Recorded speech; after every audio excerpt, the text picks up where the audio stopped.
তুমি আসবে বলে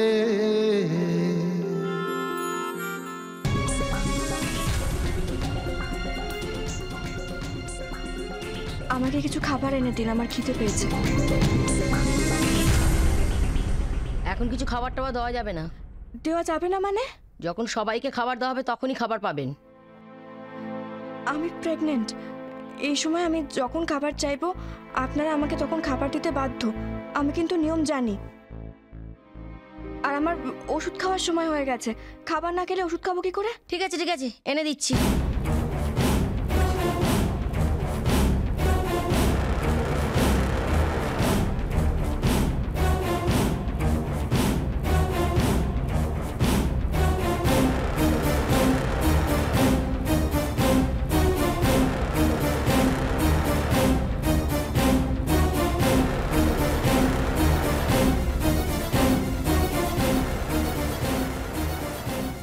নন্দিনী, এটা তুমি কি করছো?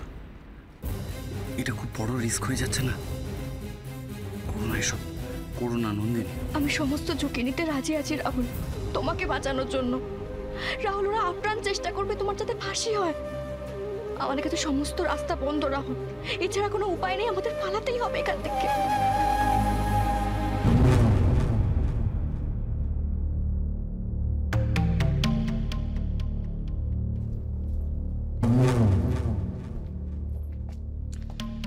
কি হলো ওখানে জানতে পারি আমি?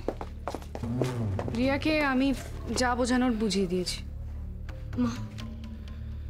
হ্যাঁ, কি বুঝিয়েছো এক্স্যাক্টলি আমি সেটা জানতে চাইছি। তুমি রিয়াকে সম্পত্তির ভাগ থেকে বঞ্চিত করো না রনিত। বাহ বাহ, হ্যাঁ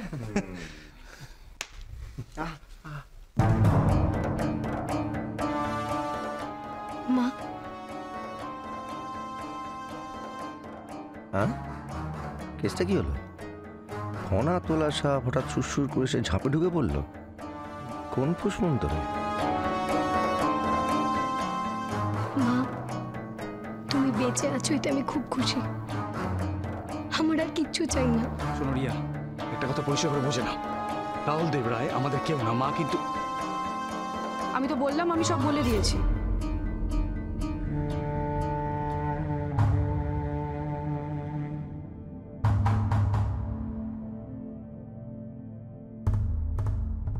ইয়েস বেটা, আমি বেঁচে আছি।